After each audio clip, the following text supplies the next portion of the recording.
ලෝතර බුදුපියාණන් වහන්සේ උදෙසා පැවැත්වෙන උතුම් සම්බුද්ධ පූජාවක් ඒ වගේම මේ අනතුරුව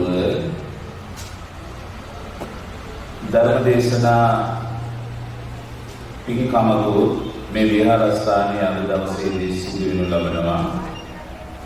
විශේෂයෙන්ම පහුගිය කාලයේ මුළුල්ලේම කොරෝනා වසංගතයත් එක්ක මිනිස්සුන්ට පින්කම් කරන්නට අපහසු වුණා, අමාරු වුණා. ක්‍රමයෙන් රට යථා තත්ත්වයට පත් වෙනකොට නැවතත් තම තමන්ගේ වේල විහාරස්ථානවලට මිනිසුන් පැමිණිලා පින්දහම් කරන්නටයි සූදානම. ඒ අනුව කටන චීවර පූජා මේ මහා පින්කම සෑම විහාරස්ථානයකම සෞඛ්‍ය රීති වලට අනුගතව සිදු වුණ බව ඔබත් මමත් දන්නවා.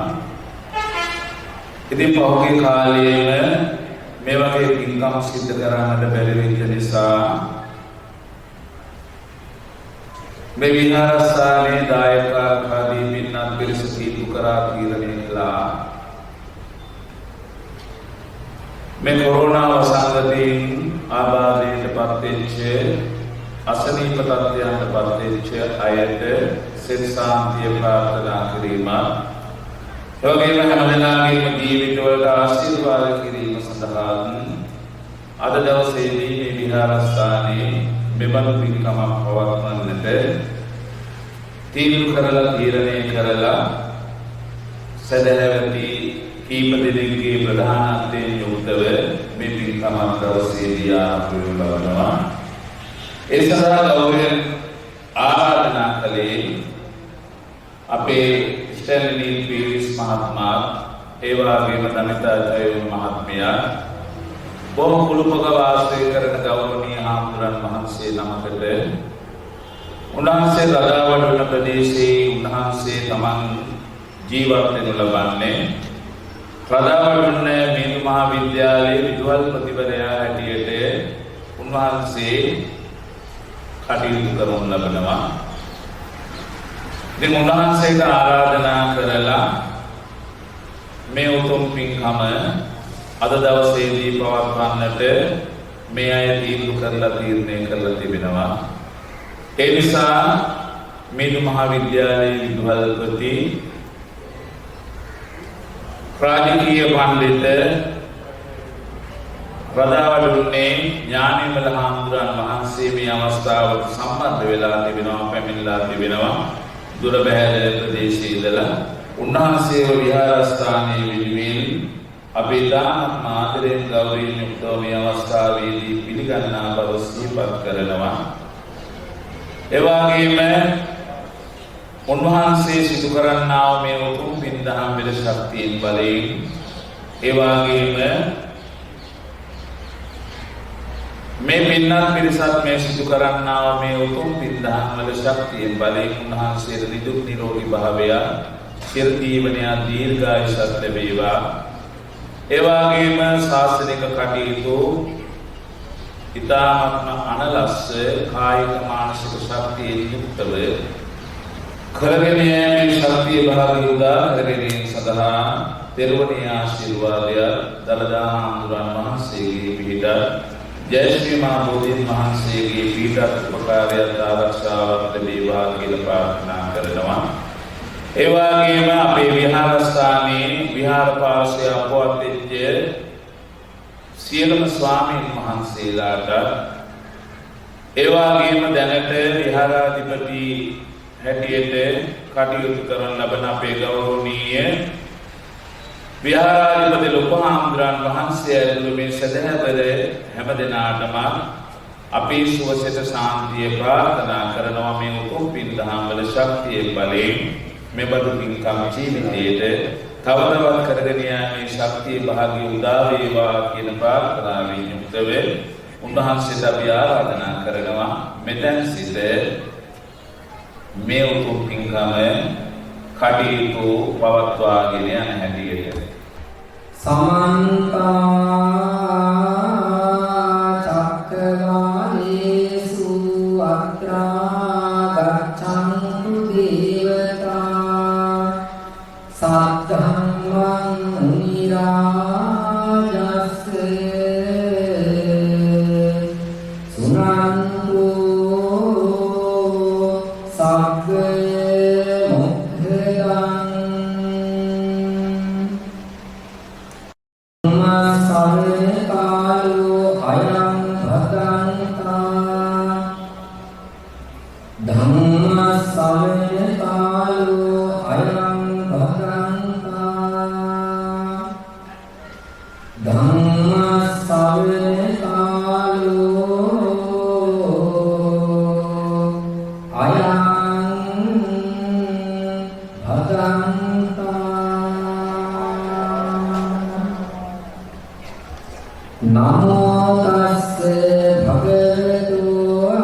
මේ ස්ථානයේ වැඩමකට වැඩහිඳින අපේ ගෞරවනීය නායක මහින්පාණන් වහන්සේගෙන් අවසරයි සදහවත් කාරුණික පිළිවෙතුනි කාරුණික පිළිවෙතේනි මේ පිළිවෙතුන් සෑම දිනම මේ මොහොතේ සූදානම් වන්නේ බලාපොරොත්තු වන්නේ ඊටාම වටිනා පිළිකම සිද්ධ කරගන්න ඒ තමයි අපේ ලෝතර සම්මා සම්බුදු පියාණන් වහන්සේ සියලු සත්‍යයන් කෙරෙහි පොදවාගත් මහා කරුණාවෙන් අවබෝධ කරගත් මහා ප්‍රඥාවෙන් යුක්තව දේශනා කරන්නට යෙදුණු උතුම් ශ්‍රී සත්‍යධර්මයෙන් බණියා ශ්‍රවණය කරන්නේ හැඟීමක් ඇති කරගෙනයි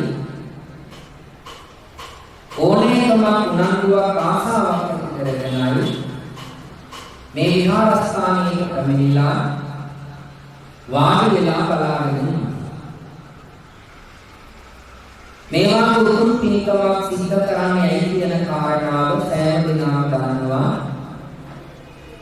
අපේ නායක මහින්පාණන් වහන්සේලාට ආශිර්වාද කිරීම අරමුණු කරගෙන ලක්වැසි ලෝවැසි පීඩාන්තින ජනතාවට ආශිර්වාද ප්‍රාර්ථනා කරගෙන තිබෙන වසංගත තත්ත්වයන්ගෙන් ඈතර වෙන්නට මිදෙන්නට ශක්තිය ලැබේවා කියන ප්‍රාර්ථනා व्यक्त කරගෙන සිද්ධ කරන බව මේ පින්වත් සෑම දිනම ගන්නවා. බුදුරජාණන් වහන්සේ ලෝකෙට පහළ වෙලා දේශනා කරන්නට යෙදුණු ධර්මයේ වටිනා ගුණයක් තමයි කළ නොසලකන්නේ. උන්වහන්සේ සුගාමෝවාද සූත්‍රයේ දේශනා කරනවා ගිහි පැවිදි සම්බන්ධතාවය පැවිදි පිරිස විසින් ගිහි අයට ගිහි පිරිස විසින් පැවිදි අයට අන්‍යෝන්‍ය වශයෙන් යුතුයකම් කළ යුතුයි කියලා. ස්වාමීන් වහන්සේ නමක් පැවිදි ජීවිතයට ඇතුළත් වුණාට පස්සේ උන්වහන්සේගේ අම්මගේ තාත්තගේ සෙනෙහස තාත්තගෙන් ලැබෙන නාමය කියන සෑම දෙයක්ම අහිමි වෙනවා. පුංචි වයසේ පැවිදි ජීවිතයට ඇතුළත් වුණ තැන පටන් ඊටාම කටුක දුෂ්කර ගමනක් තමයි ජීවිතේ ගෙවාගෙන ඉන්නට තියෙන්නේ. ඇතැම් වෙලාවට කුසගින්න තුල ඉඳගෙන ඇතැම් වෙලාවට පොරවන්න ආගෙන ජීවිතයක් නැතුව ඒවාම කටයුතු කරන්නට පුංචි කාලේ සිද්ධ වෙනවා. සමහර වේලාවක දානයකට වැඩම කළාම පුංචි ආමුදුර ගොඩක් ඉන්නවා දැක්කොත් ඒ දානක පින්වතුන්ගේ මූණු මලානික වෙනවා. විහාරස්ථානයේ මාසයකට සැරයක් සලාක දාන දෙනවා, පෙරෝ දාන දෙනවා. ඒ පින්වතුන් ගෙනාපු ගමන් අහන්නේ නායක ආමුදුර නැද්ද කියලා. නායක ආමුදුර නැහැ කිව්වහම සමහර වෙලාවට මූණු දුක්බර වෙනවා. සමහර වෙලාවට පිරිවරට වඩින්න පාරට වැටිලාම බස් එකක දාගෙන යන්නේ නැති දෙන්න වෙන නිසා ගොඩක් වෙලා පාරේ ඉඳගෙන ඉන්නවා. අම්මගේ තාත්තගේ රැකවරණයක් නැහැ. නායක ආමුදුර අපට ගුරු ආමුදුර වුණාට උන්වහන්සේට අම්මා තාත්තා වාගේ අපේ ළඟට එන්න බෑ. ඒ නිසා හිස කැක්කමක් ඇතුණත් බඩ කැක්කමක් ඇතුණත් ඒක ප්‍රතිකාර අපි තනියම කරගෙන බොහොම ආස්තක ජීවිතයක් තමයි පැවිදි තුලින් ගත කරන්නේ. ඒ නිසා අපේ නායක ආමුදුර අපි සෑම දිනම ඒ පැවිදි ජීවිතයට ඇතුළත් වුණු ස්වාමීන් වහන්සේලාගෙන් අවවාද අනුශාසනා ලබා ගන්න. ගමේ ඉපදිලා ගමේ පන්සලේ පැවිදි වෙලා ගමේම දායක පින්වතුන්ට උතුම්ව සේවාවක් කරන්නට ඒ කරන කටයුතු වලින් අපේ දරු පරපුර ගොඩාක් මුල පැත්තට එනවා. ඒ නිසා හිතට හිතක් පහළ වෙනවා අපි අපේ හාමුදුරුවන්ට යමක් කළ යුතුයි කියලා. අන්න ඒ ආපු සිසු සිතුවිල්ල තමයි ඔය පින්වතුන්ගේ මේ ක්‍රියාත්මක වෙන්නේ. කටින පින්කම ඉවර වෙලා මහ දවසක් නේ. කටිනාසංස බල කියලා මහ දවසක් නේ. නමුත් අද දවස තුල විශාල පිරිසක් පන්සල ලස්සනට සකස් කරගෙන එකතු වුණේ ඒ හිතේ තියෙන කෘතගුණ සැලකීම, කලගුණ සැලකීම කියන කාරණාව නිසා. පැවිදි ස්වාමීන් වහන්සේලා ගිහි අයට අර්ථයෙන් ධර්මයෙන් අනුශාසනා කරමින් එයාගේ ජීවිත පවි බලපන්නට ඕන. යහපතේ යොදවන්නට ඕන. හොඳ මාර්ග ගමන් කරන්නට අවවාද අනුශාසනා කරන්නට ඕන කියලා අපේ භාග්‍යවතුන් වහන්සේ දේශනා කළා.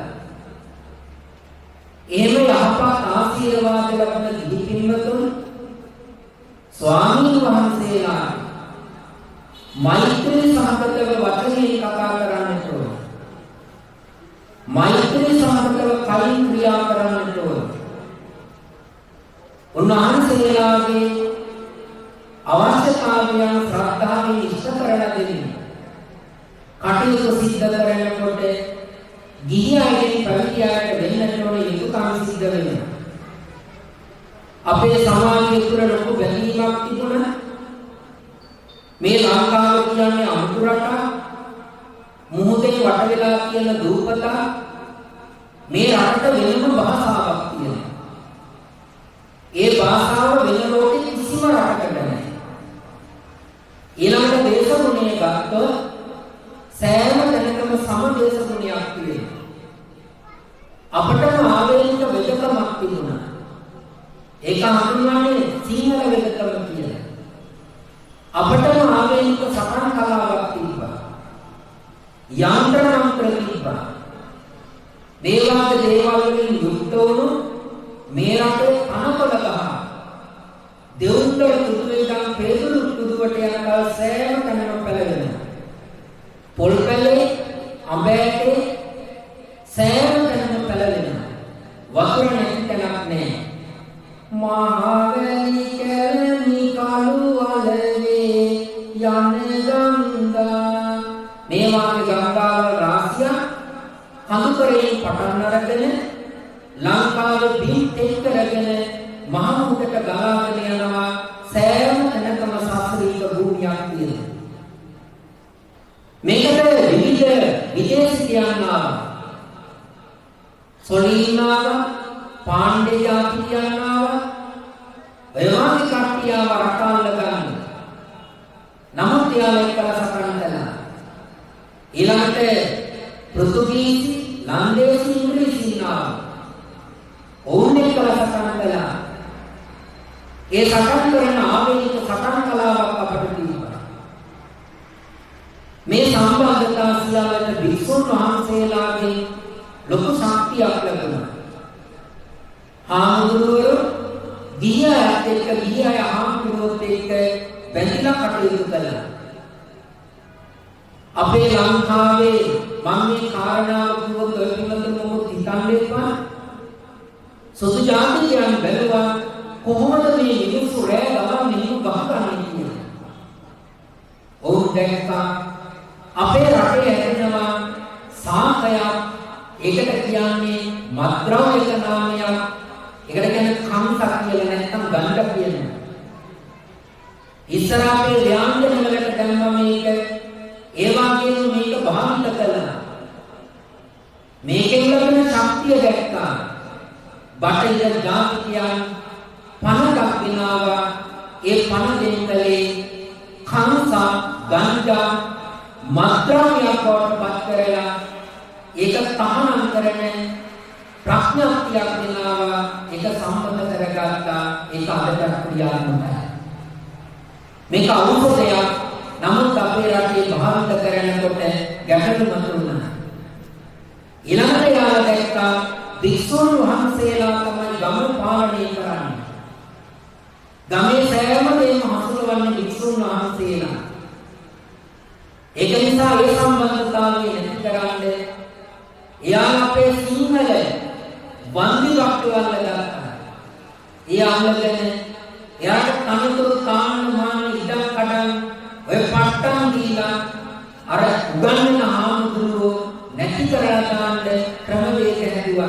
ඒක තමයි භාෂාවට කියවනක් ආවේ ඌරගේ මාළු ඌරගේ පිටේ කියලා කපනවා කියන. ඒක නිසා වික්ෂුන් වහන්සේලාට සිද්ධ වුණා සිවුර පැත්තකින් කියලා වෙනත් දෙයක් නැටගෙන නමුත් මේ අධ්‍යාපනය රැකගෙන ඉදිරියට යන්නේ. ඊට පස්සේ මෙයාලා පන්සලෙන් සිංහලය ඈත් කරන්නේ පාසල කියන එක ඇතුව සෙමිනේරිය කියලා කියන්නේ. ඒ ආකාරයෙන් දෙන්න ළමයා ගත්තා. ඒකෙන් ඉගෙන ගන්න අයට රැකියාව දුන්නා. ඒ වගේම හාමුදුරුවෝ කියන වචනේ නඩුකාරතුමා නීතිඥයට දුන්නා, වෙදමහත්යට දුන්නා, ගමේ ගම පාලනය කරන සුත්තන්ට කත්තන්ට පක්කනකම් කරන මිනිහට වලව්වේ හාමුදුරුවෝ කියන නම දුන්නා. ඒකෙන් වික්ෂුන් වහන්සේට කියන තැන නැති වෙලා ගියා. මිනිස්සු සාවියකදී කතා කරන්න ගත්ත නඩුකාර හාමුදුරුවෝ කියලා. දොස්තර හාමුදුරුවෝ කියලා. වලව්වේ හාමුදුරුවෝ කියලා. ගමේ හාමුදුරුවන්ට අර කියන තැන නැති වෙලා ගියා. පන්සලෙන් ගම කැඩුවා, සිංහලයක් කැඩුවා. ඒ කඩලා රැකියාව කරනතුරු දීලා ඔවුන් 1948 පෙබරවාරි අපේම ජාතිකයන්ගේ කැපකිරීම නිසා අපට නිදහස දීලා යන්න ගියා. හැබැයි ඊයාට ඔවුන් පැල කරලා ගිය දීජ තාමත් අපි ළඟ තියෙනවා. ඒක නිසා ඉන්දියාවට නිදහස දුන්නේ පාකිස්තානයේ ඉන්දියාවට කඩලා. ඒක අදටත් තියෙනවා. ජවහර්ලාල් නේරුතුමාලා මහත්මා ගාන්ධිතුමාලා කටයුතු කරලා මේ නිදහස ලබා ගන්න අරගල කළා. සුදු නිදහස දුන්නා. ඒ නිදහස දුන්නේ පාකිස්තානයේ ඉන්දියාවේ කඩලා අදටත් ඒ අරගලේ තියෙනවා. අපට නිදහස දුන්නා. ඒ නිදහස දෙනකොට අපේ රටේ සිංහල දෙමළ මුස්ලිම් අය අතරේ විරසභාවය ඇති වෙන ආකාරයට ඔවුන් නිදහස දීලා යන්නේ. ඒක නිසා අපේ රටේ මේ කියන වෙනස්කමත් එක්කලා 1980 ගණන් වල දෙමළ ජාතිකයන් කේන්ද්‍ර කරගෙන ප්‍රභාකරන් කියලා පුද්ගලී අරගලයක් ආරම්භ කළා. ඒ අරගලයේ ක්‍රියාත්මක කළා අවුරුදු 30කට පිටු කාලේ. ඒ 30 කාලය තුළ ලෝකෙ කියන්න ගත්තා LTE එක පහක් ගන්න බෑ. දරුණු ත්‍රස්තවාදී කණ්ඩායමක් කියලා. නමුත් අපේ ලංකාවේ වර්තමාන අග්‍රාමාත්‍යතුමා, එවකට ඉන්නේ ජනාධිපතිතුමා, ඒ වගේම ආරක්ෂක ලේකම්තුමා, වර්තමාන ජනාධිපතිතුමා, යුද හමුදාපතිතුමා, නාවික හමුදාපතිතුමා, ගුවන් හමුදාපතිතුමා, සිවිල් ආරක්ෂක බලකාය අංගනේ නිලධාරීතුමා, පොලිස්පතිතුමා කියන මේ අංශයකට එකතු වුණා. ජනතාවට එකතු වුණා. 2006 අවුරුද්දේ පටන් ගත්ත මාවිලා සරෝවරේ 2009 අවුරුද්දේ මැයි මාසේ 19 වෙනිදා වෙනකොට ගුවන් ශක්තිය, නාවික ශක්තිය, යුද ශක්තිය තිබුණු ඒ ප්‍රභාකරන් කියන සිංහල දෙමළ මුස්ලිම් කියන සියලු ජනතාවට පීඩා දුන්නු මිනිසයා මේ පොළොවේ ඉතිරවලා දැනෙනවා. ලෝකෙට බැහැ ත්‍රස්තවාදය අපි දිනුවා දිනලා පෙන්නවා. හැබැයි ඒක සතුට අපට මුක්ති විඳින්න දෙන්නේ. එහෙම යුද්ධය ජයග්‍රහණය කරලා අපි එතෙන්ට එනකොට පිළිවෙතුනේ අපේම යුද්ධයට උණු කට්ටිය දෙපැත්තකට කරලා ඔවුන් අතර විවාදයක් කරලා ඒ යුද්ධයේ කියන එක හැලුවෙන තැනට කටයුතු කළා. මම මෙතනදී කියන්නම් 1980 ගණන් වල LTTEකට නායකත්වයේ දීලා පුංචි ළමයි පෑරගෙන ගිහිල්ලා යුද පුහුණුව දීලා බංකරවල ඉඳ කරලා ඉගෙන ගන්න නැතුව කටයුතු කරලා සිංහල මිනිස්සු, දෙමළ මිනිස්සු, මුස්ලිම් මිනිස්සු ගණනාවක් නැත්තටම නැති කරපු පල්ලිවලට, දේවස්ථානවලට, සිනමා භෝතියට, දළදා මාලිගාවට විශාල විනාශයක් කරපු ඒ ප්‍රභාකරන් කියන කෙනාට අදටවත් දෙමළ සමාජ මාධ්‍ය ජාලාවල බැනලා පෝස්ට් දාන්නේ. අදටවත් ප්‍රභාකරන් විශ්වාස කරන්නේ. නමුත් පින්වතුනි අර සුදු ජාතිකය අපිට දීලා තියෙන දේ නිසා අපේ ජීවිතවල මොකක්ද එකක් තියෙනවා. අපට කවුරු හරි කෙනෙක් උදව්වක් කළොත් ඒ උදව් කරපු මිනිහට අපි ගල කරන්නේ ගලනට පස්සේ ජීවත් වෙලා ඉඳී කවදාකවත් මේ මිනිස්යාට අපි ගල කරන්නේ අපේ රටේ නාට්‍ය බලපු චිත්‍රපට බලපු මිනිස්සු සංගීත සංදර්ශනවලට ගිය මිනිස්සු බණ අහන්න පුරුදු කෙරුවේ මෑත කාලේ අපවත් වූවදාන ගංගොඩවිල සෝමනායක හාමුදුරුවෝ. උන්වහන්සේ තමයි තරුණයි බණ අහන්න හැදුවේ. උන්වහන්සේ මුස්ලිම්යි ක්‍රිස්තියානිය බෞද්ධයන් බවට පත් කරන්න කටයුතු කළා. ඒ කරන අඳුරෙන් එළියට නැන පහන වැඩසටහන් කළා. අවුරුදු 1 2 3 ගියේ අන්තිමේදී අර බණ අහපු මිනිස්සුම ගංගොඩවිල නායක හාමුදුරුවෝ විවේචනය කරන තැනට හැදුවා. නායක හාමුදුරුවන්ට තැනුදුන ස්වාධීන රූපවාහිනිය අන්තිමේදී නායක හාමුදුරුවන්ට පහර කළ ස්වාධීන රූපවාහිනිය. ඒ කරන TNL එකේ තමයි ඔය නැනපාන කියන වැඩසටහන නායක හාමුදුරුවෝ සිද්ධ කරගෙන ගියේ. උන්වහන්සේ අපවත් වුණා. උන්වහන්සේ අපවත් වුණු වැඩ කියන උන්වහන්සේගේ නමක් නැත්තටම නැති කරනවා. මේ ලංකාව නිදහස් කරගන්න අනුකාරක ධර්මපාලතුමා බෞද්ධකම රැකගන්න සිංහලකම රැකගන්න ලොකු අරගලයක් කරා. ඒ වගේම මහාන්තා බාරයේ තිබුණු බුද්ධ ගයාව බේරගන්න නඩු දුවා. ඉන්දියාවට ගිහිල්ලා ගමක් ගානේ ගිහිල්ලා ගමක් කන්නේ එපා, ගෙලිමස් කන්නේ එපා. උඹලා කොහොම කියලා කතා කරලා අපේ සිංහල ජාතිය සක්‍රිය කරලා මේ රටට ආලෝකයක් දුන්නා. අනගාරික ධර්මපාලතුමා ඉන්දියාවේ මහානවුනි. අනගාරික ධර්මපාලතුමා එකමගේ දිනපොතේ ලියනවා මතක තියාගන්න දවසක මේ රට පාලනය කරන සුද්ධ නිදහස දීලා ගියාට උන්ට බැලමේවර කරන මිනිස්සුන් එක ආදරය යන්නේ. ඒ මිනිස්සු මේ රටේ තියෙන අපේකම කියන එක නැති කරලා දානවා කියලා. අනගාරික ධර්මපාලතුමාට මිනිස්සු හොරා දුන්නා. අනගාරික ධර්මපාලතුමාට නිග්‍රහ කළා. එතුමා ඉන්දියාවේ පැවිදි වුණා. සිරි දේවදූත නමින්. එතුමා කියනවා මම ලැබුණාට පස්සේ මගේ මිනිහ ඔළුවේ ලංකාව පැත්තට දාන්න එපා.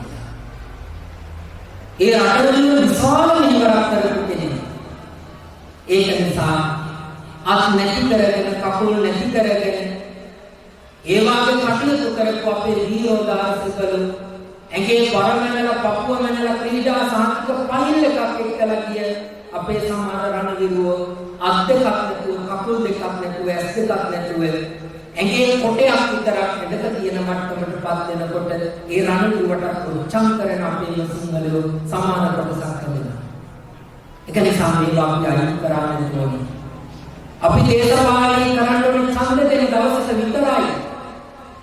එතනින් යාට ජීවිත කාලේ ඇඟ පුරාම පොඩ පාට, කහ පාට, රතු පාට, නිල් පාට කියාගෙන ගමනක් යන නිසා මේ රටවල් කවදාකවත් දිනු කරන්න බැහැ. සෑමදාම කාට හරි බැන කාට හරි ගරහා ජීවත් වෙන තැනට අපේ රටපත් කරලා තියෙනවා.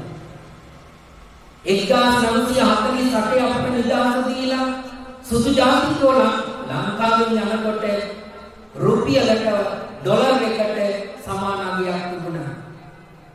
දේශීය නිෂ්පාදනය හොඳට තිබුණා. අපි කිසිම රටකට ණය නැහැ. හැබැයි 48 පෙබරවාරි 4 වෙනිදා ඉඳන් 2021 අවුරුද්දේ එනකොට අපි $1 කාසියක් ගන්න රුපියල් කාසි 200ක් වියදම් කරන තැනට මේ රටපත් කරලාමාරයි. මහවැලිය අපිට දෙනකොට කිව්වා මේ ගව සම්පත නැති කරන්න කිව්වා. ඒකට පිඹුරුපත් අස්කම් කරලා මහවැලිය දුන්නා. අපි මහවැලිය ගත්තා. මහවැලිය අරගෙන අපි අක්කර ගණන් කුඹුරු වැපුරුවා. ඒ කුඹුරු වපුරලා අන්තිමේදී වීතික විකුණලා සල්ලි ගත්තා. අපි විකුණලා සල්ලි වලට පාන් අරගෙන පාන් කෑවා. අපේ රටේ තිබුණු සුවඳ ආදී හාල් වර්ග තුන එකක්වත් අපිට නැතුව ගියා. බිබිල ප්‍රසිද්ධ දොඩම් වලට අද බිබිල ටවුන් එකේ ඕස්ට්‍රේලියාවේ ඇමරිකාවේ දොඩම් පුරවලා විකුණනවා. හැබැයි ගස්වල දොඩම් නැහැ. මේ සෑම දෙයක්ම අපේ තියෙන අමනෝඥ භාවය සහ මේ දක්වා ලංකා ධර්මී තලයේ තුල හිටිය පාලකයන්ගේ තිබ්බ අදුරදාසී ක්‍රියා නිසා මේ රසවත් වාසනාවන්ත භූමියේ පහස ලබන්නට අපට මොකද්ද වැරදමක් ආවා. කුවේත් කියලා කියන විජේ කියන ත්‍රස්තවාදියා ලංකාවට එනකොට කපු කැට හිටිය කාන්තාව. කපු කටිනේ රෙදි මහන්නේ ශිෂ්ටාචාරයක් කියන අය. නමුත් කුවේ යක්ෂණියක් වෙලා අර ඉන්දියාවේ තාත්තා පන්නලා දාපු ඔළුව පූගාපු ත්‍රස්තවාදියා වීරේ කරලා යන්න පුදන්න පටන් ගත්තා. අපේ ලංකාවේ රාවණා කියන්නේ දසිස් කියලා කියන ශක්ති 10ක් තිබුණා. ඒ වෙනකොට ගුවන් තාක්ෂණයේ තිබුණා, රසදිය තාක්ෂණයේ තිබුණා, මිසරයේ පිරමීඩ රාවණ රජතුමාගේ නිර්මාණය වුණා කියලා සටහන් වෙනවා. සීතා ලංකාවට ගෙනාට අතින්වත් ඇල්ලුවේ නැහැ. අන්තිමේදී රාවණ පාවලා දුන්නේ විභීෂණ කියන රාවණගේ සහෝදරයා. රාවණාට ඊතන විඳින්න පුළුවන්කම තිබුණේ ඒ දුර්වල තන විභීෂණ පෙන්නපු නිසා. ඒක නිසා වෙන්නේ අපි ඡන්දේ කාලෙට විතර ඡන්ද දෙන දවසට විතර දේශපාලනය කළොත් අනිත් සෑම දවසකම ගඟට ඇලට දොරට එක දාලා පා කරලා යවලා අපි එකට එක පිරිසක් වගේ කටයුතු කළොත් මේ භූමිය සාර්ථක කරන්න අපිට බැරි කමක් නැහැ. හැබැයි මේ මතවාද කියන තාක්කල් දේශපාලකව වැටෙනවා. එයාලා එහාට පයින්නවා මෙහාට පයින්නවා. අපි සෑමදාම අපේ කෙනා හොඳයි කියලා කටයුතු කරනවා. පැරදුනේ අපි දිනුවෝ. නැතුණේ අපට අපේ භූමිය. ඒක නිසා වික්ෂුන් වහන්සේලා කියලා කියන්නේ සෑමදාම හරිතේට කෙලින්ට ගත්තු අය.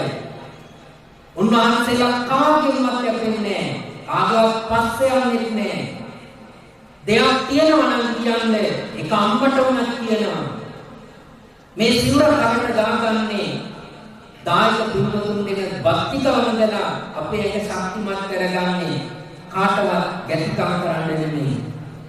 ඒක නිසා මේ ගම තුල පැවිදි වෙලා මමත් මගේ ගමේ පැවිදි වෙලා අපි ගමනක් යනකොට ඒ ගමනේ ප්‍රධාන පරමාර්ථය උනේ ජීවත් වෙන යම්පතු සලස්සනේට.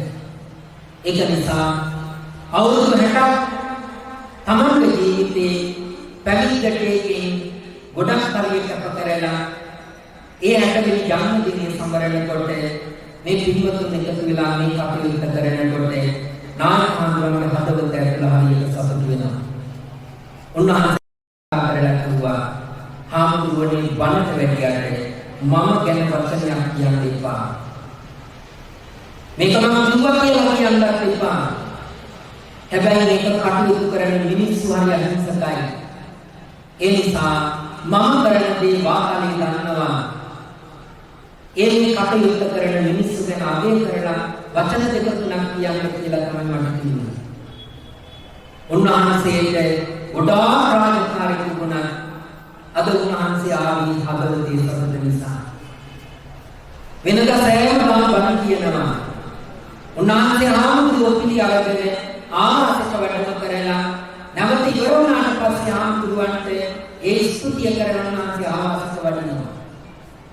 අද උන්වහන්සේ පුතුව තියාගෙන උන්වහන්සේ ඉස්සරහට වෙලා ඉඳගෙන දුරකථනයට කොච්චර තුමාවත් ඒ සිරම් පැත්තකින් තියාගෙන ඔය පින්නතුන් කරන මේ ක්‍රියාව හදවත ඇතුලේ ආස්වාදයේ කරමින් ලබන තෘප්තිය නිල කරන්න බැහැ. ඒ හදවතේ ඇතිවන සෝමනසත් එක්කලා හෘදය වස්තුව පිරිසිදු වෙනවා, රුධිර ධාතුව පිරිසිදු වෙනවා, මේ රුධිරය එනුපුරා ගමන් කරනවා. ඒ සතුට උන්වහන්සේ පින්නතුන්ට ලබා දුන්නා. ඒක නිසා හරි සතුටින් මම වැඩි මනට මම බණ කියන්න පටන් ගත්තා 93 අවුරුද්දේ. එදා ඉඳන් අද දක්වා බණකට ආරාධනා කළොත් ආසාවෙන් යනවා. හැබැයි මුකුත් බලාගෙන නෙමෙයි. මට ආරාධනා කරන කිසිම කෙනෙකුට මම ඉන්න දෙන්නේ ආරාධනා කරන්න කියලා. මං කියන්නේ වාලකින් ගමේ පන්සලේ ආම්දුවට ආරාධනා කරන්න කියලා. මේන වාහනේට මං කියලා නෑ මගේ මල්ලි ඉන්නේ. මං කියලා නෑ මල්ලියේ ආපු තුර කියලා ගමන් ගාස්තින්නන්නේ පැයලා දෙන්නේ කීයක්ද දෙන්න ගන්න ඒකක් ඉන්න තැන ගමින් දෙපා කියලා කියනවා. අත වෙනකම් මෙන්න මේ දේ මට පූජා කරන්න කියලා කිසිම දෙයක් ඉල්ලලා බණකට ගිහිල්ලක් නැහැ. ඉදිරියට යන්නේ නැහැ. මේක කරන්නේ සතුටින් විනාක් විදියට. දෙවල් පිටුතුන් මේ කටයුත්ත කරන්නේ සෝදානම් කරන අපේ ග්‍රාම නිලධාරී නීල් මහත්මයා ආරාධනා කළේ මට ඒ ආරාධනාව භාර අරගෙන ස්වාමීන් වහන්සේ නමකට ආශිර්වාද කරන්න නිසා මම බොහොම සතුටින් වෙලියා අපේ නායක හාමුදුරුවන්ට ඉඳගත් එක මට ලොකු ගෞරවයක් කරගනි. ඒකට අපේ නායක හාමුදුරුවන්ට දසදහස් වාරයක් මම නමස්කාර පූර්වකව වන්දනා කරමින් තමයි මේ ආශිර්වාදය සිද්ධ කරන්නේ. ඒක නිසා පිළිතුරුනි අපි මතක තියාගන්න ඕන හොඳ જાති විතරයි. රත්නපුරේ කියනවා ප්‍රසිද්ධයි මණික් වලට.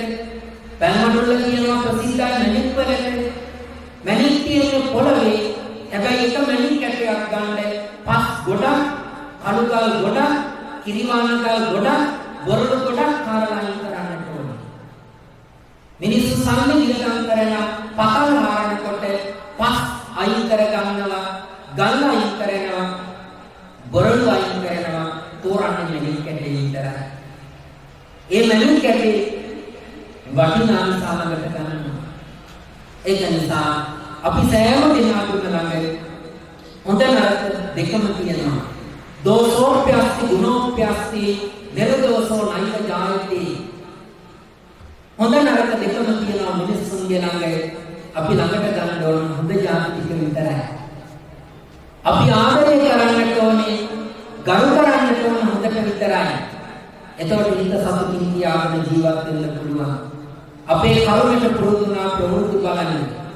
ප්‍රවෘත්ති පුරුදු වුණා අපරාධ විකුණන්න. ඒක නිසා නාලිකා ප්‍රවෘත්ති වලින් රටේම තියෙන කුණු ගොඩවල් 8 ඉඳන් 8:35 වෙනකල් රූප දදා පෙන්වනකොට අපි තුමු රටම අපරාධ වලින් පිළිලා කියන්නේ. එහෙම නැහැ. ඒක නිසා පත්තරයේ තියෙන ප්‍රවෘත්ති වල තියෙන කුණු එකතු කරලා පින්නන එක. ඒක නිසා අපි පුරුදු වුණා සෑම දෙයක් කියන වින විදියට බලන්න. ඒක අයින් කරගන්න. අයින් කරගෙන පිළිවෙතුනි සුභවාදීව සතුටු මනසකින් ලෝකේ දකින්න පුරුදු වෙන්නේ. උදේ පාන්දර ඇඟේ වහිනකොට කලකිරලා බහින්නේ පන්නා විලා බහින්නේ. දකුණු කකුල පොළවට ඉස්සරලා කියන්නේ. වම් කකුල කියන්නේ එපා. ඒ දකුණු කකුල කියන්නේ ඉස්සරලා හිටන්නේ. මට මගේ අම්මට තාත්තට මේ සියලු දෙනාට පොළවට යහපතක් වේවා. මට සැනසෙන්න පුළුවන් කරුණු කරන්න අද දවසේ මට ශක්තිය ලැබේවා කියලා දකුණු කකුල පොළවට තියලා ඊළඟට වම් කකුල තියන්නේ.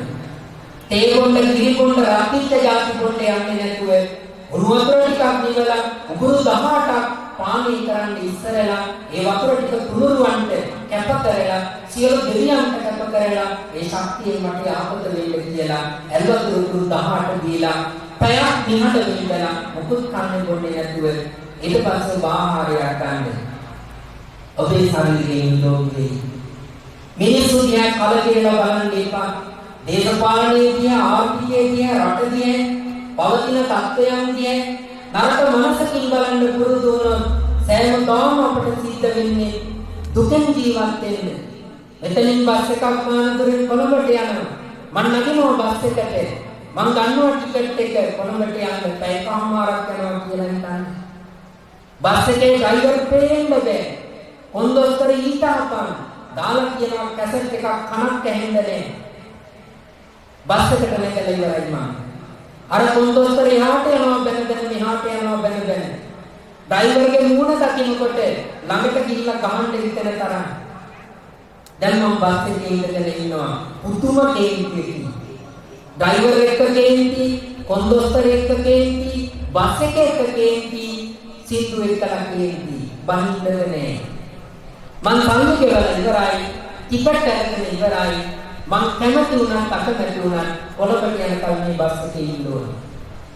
හත් දෙයියනේ මොකටද විපරිත යන්නේ? මෙච්චර වෙලා ඔබ දැක්ක ඩ්‍රයිවර් හොඳ නෑ කියලානේ. දැන් බලන්න කොහොමදයි කියලා. සෝ මිනිස්සයා බලන්න කොමියාගේ මූණේ ලක්ෂණ. අන්න ඩ්‍රයිවර් දිහා ධනාත්මකව බලන්න පුරුදු වුණා. ඊළඟ කොන්දොස්තර දිහා සෝ මේ කොන්දොස්තර මහත්තයා එයා උත්සාහ කරනවා සිගේරම කොළඹට ඉක්කලා යන්න. වෙන කට්ටිය මග දාගෙන යනවා මෙයා එන්නේ. මෙයා අසුරවනවා හොඳට. හරිම කටිසරයි, හරිම කටකාරයි. සෝ පොළු පැටියා. අන්න එයා ගියත් හොඳට බැලුවා. මෙච්චර වෙලාව තාණින් බලපු මනස කන පිට හැරෙවුවා. එයන් උඩුගම් බලන්න. ඊළඟ කනක් ඇහෙන්නේ නැහැ සින්නේ. කල්පනා කරනවා මේ ගෙදරෙද්දී අඩවන්නෝ දෙනෙකින් ගලන ඔය වාගේ සින්දු ආපු මට දැන් ටිකක් හම්බ වුණා නිකන් එක පිටක් වෙන සින්දු ටික. ඩ්‍රයිවර් මහත්තයා හරියටම නියම සින්දු ටික. දැන් සින්දු දිහා හොඳට බලනවා. ඊළඟ සෙනඟ දිහා බලනවා. මම මොකද කරගත්තේ? බස් එක වෙනස් කළාද නැහැ. ඩ්‍රයිවර් වෙනස් කළාද නැහැ. කොන්දොස්තර වෙනස් කළාද නැහැ. මම කරගත්තේ මගේ මනසෙන් බලන විදිය වෙනස් කරගත්තා. වල ඉලක්ක කරගත්ත එච්චරයි. වල අප්‍රසන්නයි. වල දිහා කවුරුවත් බලන්නේ නැහැ. වල බලන්න පිටෙන්නේ නැහැ. හැබැයි වල ඉලක්කුණු ගමන් අර වපරමයි ඒ වලමයි. පොඩ්ඩක් වෙනස් කරලා මම ගහක් දෙකක් හිටේවා විතරයි. දැන් ඉල බලන්න කට්ටියම එනවා. ඒක නිසා මගේ ජීවිතේ වලක් බවට පත් කර ඉලක්ක බවට පත් කරන්නේ සෑම දෙයක්ම සුබ වාදිව දකින්න පුරුදු වෙන්න. සමාජයේ තියෙන නරක වැරදි ඈත තියෙන જાති ළඟට ඇරගෙන කකුල් දෙක ළඟට අරගෙන රේකින් ළඟට අරගෙන නහය වහගෙන ගඳ ගන්නවා කියා දුක් දෙන්නේපා.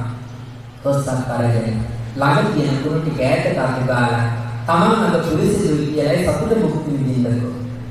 ලැබුණු ජීවිතේ ගොඩාක් වටිනවා. ඒක හොඳින් පවත්වාගෙන යන්න ඕනේ.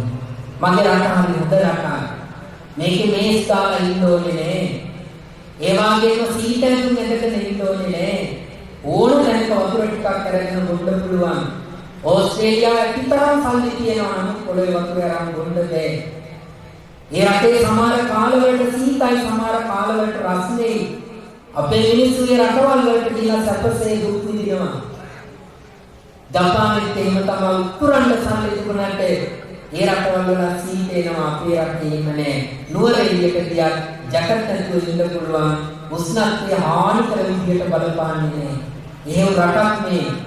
ඒක නිසා පිළිබඳුනේ අපි සෑම දෙනෙක්ම අපේ රටට ගරහන්නේ නැතුව අපේ භූමියට ගරහන්නේ නැතුව බුදුදහමට නිග්‍රහ කරන්නේ නැතුව වික්ෂුන් වහන්සේලාට අවමන් කරන්නේ නැතුව ගරු කරමි අම්මට තාත්තට ආදරේ කරමි තමන් උපන්න දිනේ කොන්ද කෙලින් තියාගෙන ජීවත් වෙනවා කියලා හිතාගෙන කටයුතු කරන්නේ. අන්න එදාට ඔබ සතුටින් ජීවත් වෙයි. මරණ තුරු සතුටින් කටයුතු කරයි.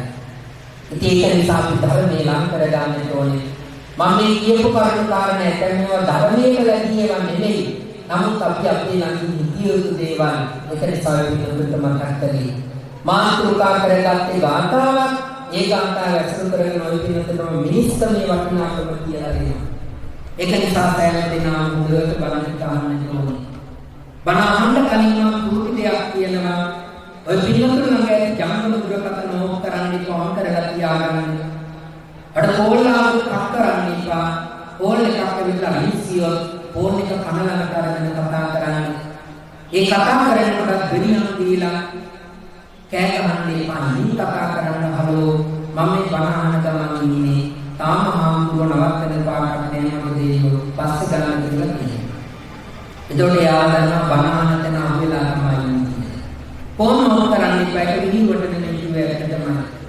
වෙනතුන් වාඩිුනේ බිම වැලි තලාවේ හේතු ඉන්නකොට තම්බුනේ නෑ හේතු වලින් ගොඩක් වෙලා ඉඳගෙන ඉන්න බෑ. අපිනතුන්ගේ කකුල රිදෙනවා ඉරි වැටෙනවා නලියනවා අමාරුයි. ඒක නිසා බලන්න අපහසුතාවයක් ආව කකුල දිග අරගෙන ආගන්නේ ඕනනම් හිතගෙන ආවිද ගන්න.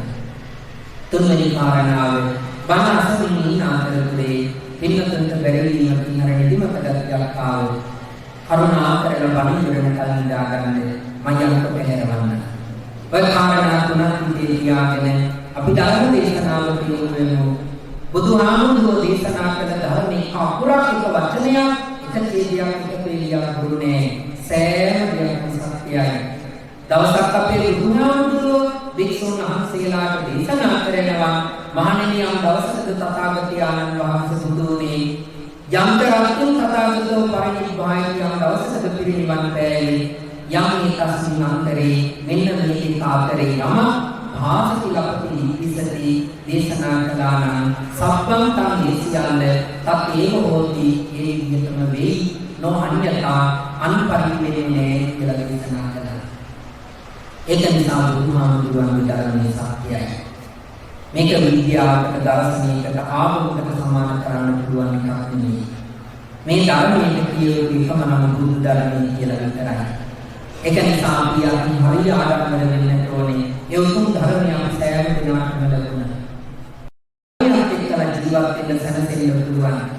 ධම්මෝ හවේ රක්කති ධම්මචාරී ධර්මයක් එක්කලා ජීවත් වෙන කෙනා ධර්මයේ විශ්වාස ආරක්ෂා කරනවා. යක්මානියක් වෙන්න දෙන්නේ.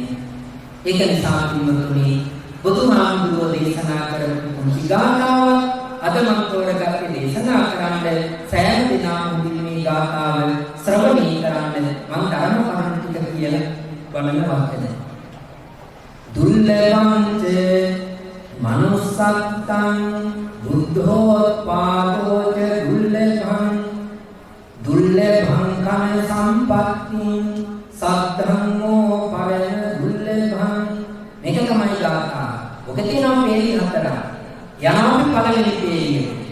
දුර්ලභංච මනුස්සත්තං වචන තුනක් තියෙනවා.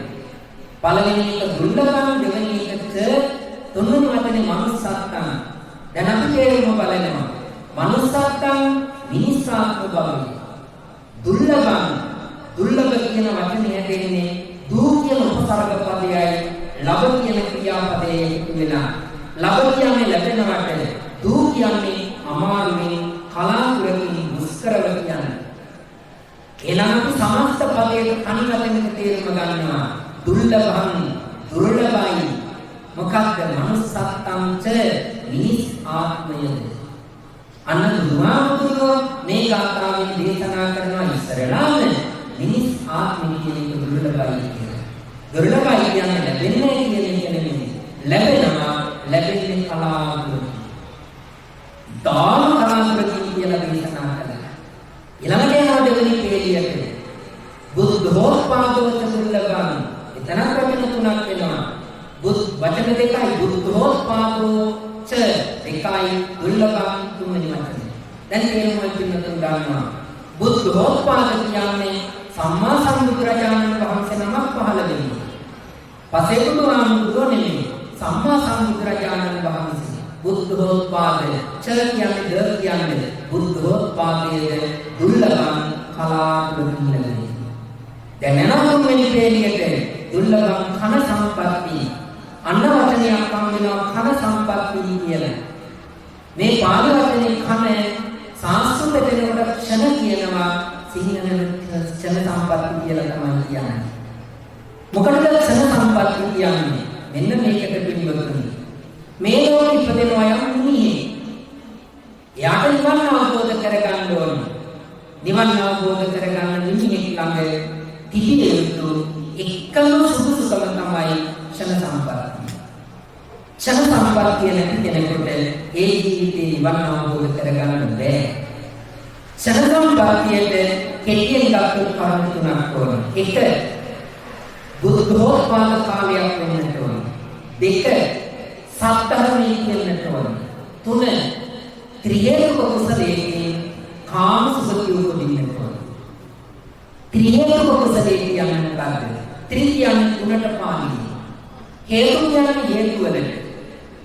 හේතු තුනක් මුල් කරගෙන කරන කුසලයේ ත්‍රිහේතුක කියලා කියනවා. හේතු තුන මොනවද? එක අලෝභය, දෙක අදෝෂය, තුන අමෝහය. අලෝභය කියන්නේ ඒ කෙරෙහි ආසාවක් නැහැ.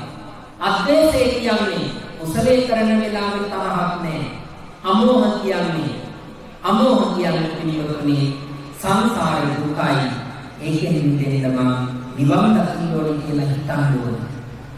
අන්නේ හිතන සිතුවිල්ලට කියනවා අමෝහ කියලා. ඒ අමෝහය මුල් කරගෙන අරදකත් මුල් කරගෙන එතකොට අලෝභ වෙනවා, අදෝෂ වෙනවා, අමෝහ වෙනවා. හේතු